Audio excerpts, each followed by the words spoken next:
Hello friends, first time అయితే ఈరోజు నేను పెసరపప్పుతోటి పప్పు చేద్దామని అయితే స్టార్ట్ అయితే చేస్తున్నాను అనమాట. ఎప్పుడైతే చేయలేదు, మా మమ్మీ వాళ్ళు కూడా ఎప్పుడు చేయలేదు, ఫస్ట్ టైం అనమాట. నేనే ట్రై చేద్దాం, పప్పు అయితే ఉంది కదని చెప్పేసి స్టార్ట్ అయితే చేస్తున్నా. కొంచెం చిక్కుడుకాయ అయితే ఉంటే ఒలిచి అయితే పెట్టుకున్నాను అనమాట, ఫ్రై చేద్దామని చెప్పేసి. ఇది వచ్చేసి నిన్నటిది మటన్ కర్రీ అండ్ చిక్కుడుకాయ కర్రీ నిన్న వేసిండే.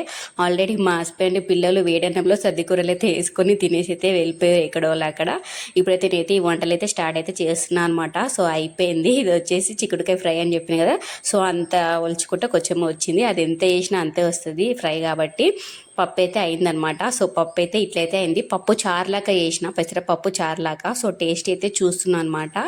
సో నాకైతే నచ్చింది. ఫస్ట్ టైం చేసిన అని చెప్పిన కదా, ఫస్ట్ టైం చేసినా సరే పప్పు చారులాగా చేసిన, ఫోన్లో చూసి ట్రై చేసిన, నాకైతే నచ్చింది. కానీ నేను ఏం చేసినా ఏదో ఒక వంక పెట్టేది మా పిల్లలు, మా హస్బెండ్ అనమాట. సో వాళ్ళకైతే పెట్టయితే చూడాలి, మంచిగా ఉందంటారో ఏమంటారో చూద్దాం మరి. సో ఇంత ఇవాళ వీడియో నచ్చింది, లైక్ చేయండి. బాయ్.